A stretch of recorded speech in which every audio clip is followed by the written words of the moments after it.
I'm here to talk about success. The first rule of success is to have a vision. You see, if you don't have a vision of where you go, and if you don't have a goal where you go, you drift around and you never end up anywhere.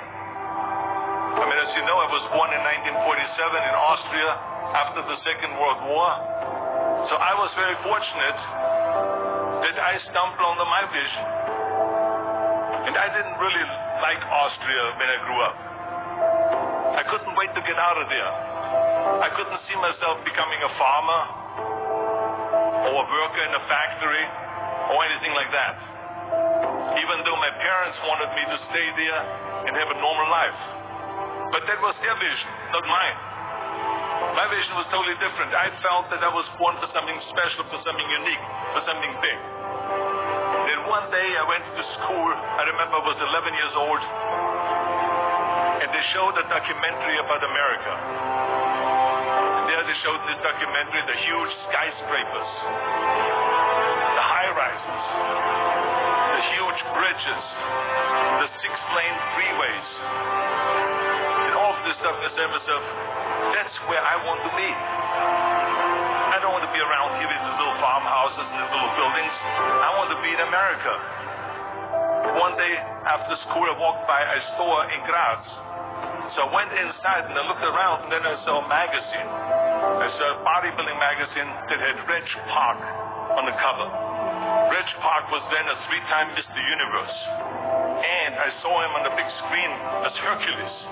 I read that and I said to myself, wow, this is the blueprint for my life. This is exactly what I want to do.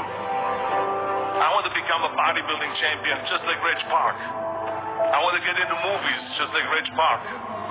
And I want to make millions of dollars and be rich and famous just like Reg Park. Do you know how great it felt that I knew where I was going? Imagine the majority of people don't know where they're going. I knew where I was going.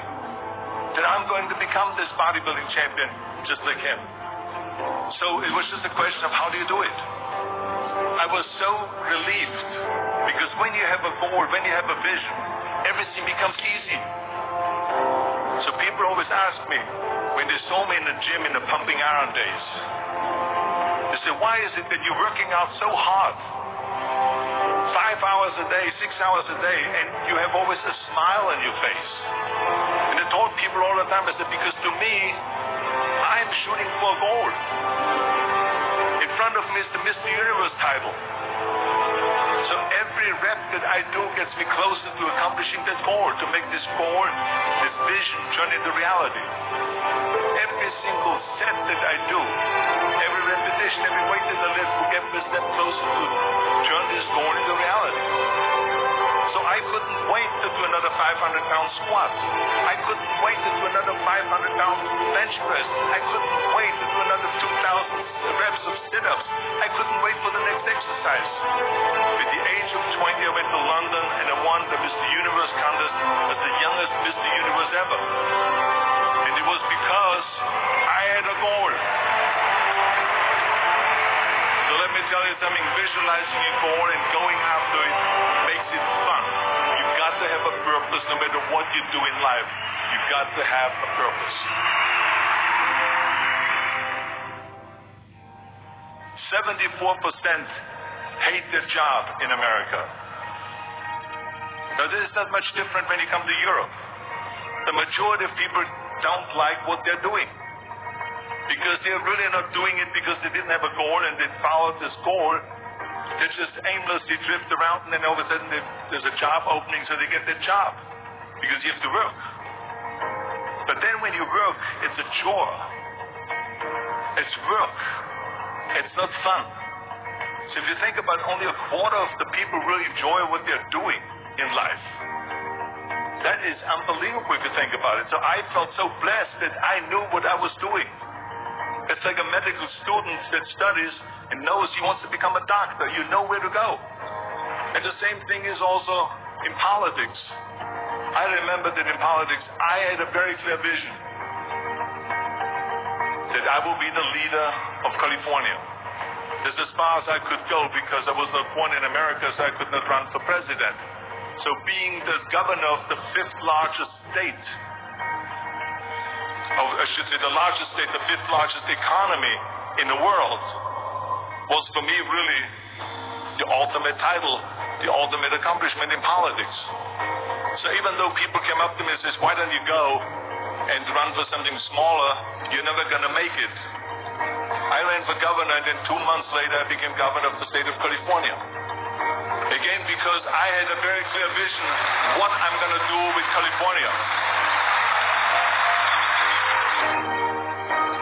So that's rule number 1, have a vision. Rule number 2 is, don't listen to the naysayers. Don't listen to the naysayers.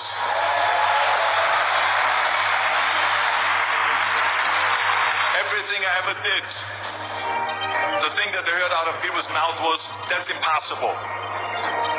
That can't be done. Or no. That is exactly what I heard, and of course I proved to the people that it can be done. So whenever someone said to me, it can't be done, I heard, it can be done. When they said no, I heard yes. And when they said it's impossible, I heard, it is possible. I'm a strong believer of what Nelson Mandela said, that everything is always impossible until someone does it. Well, I'm going to be the one that said to myself, I'm going to do it and I'm going to show it to them. Maybe it has never been done before. That's perfectly fine with me. But I'm going to do it.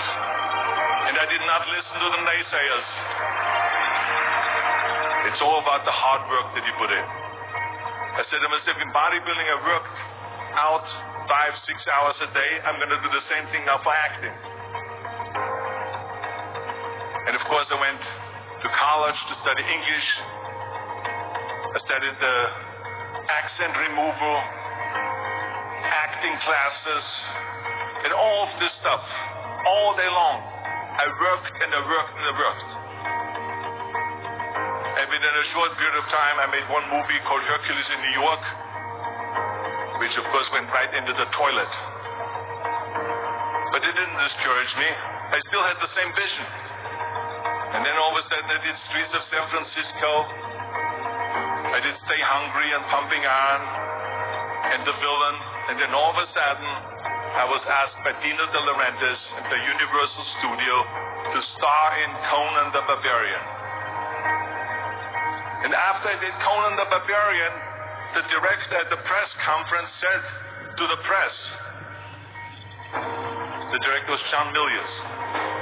He said to the press, if we wouldn't have had Arnold, we would have had to build one. So think about that. The very body that they said can never be sold because the time is wrong. A few years later, I'm doing Conan the Barbarian, and it was the #1 hit at the box office when it came out in the summer of '82. Think about that. And the director says, if we wouldn't have had his body, we would have had to build one. So all of a sudden, my body became an asset, not a liability. And the same thing was with Terminator. After we were finished filming Terminator, Jim Cameron said to the press, if Arnold wouldn't have had that accent and talked like a machine, I think the movie wouldn't have worked. So think about that. The body and the accent that they attacked was an asset. But I didn't listen to those losers. I didn't listen to them at all. It's just the reality of it is that you cannot listen to the naysayers. So it's a very important lesson for all of you. So when someone says, no, this is a stupid idea, you in your mind, you don't have to say it, but in your mind just say to yourself, you're an asshole.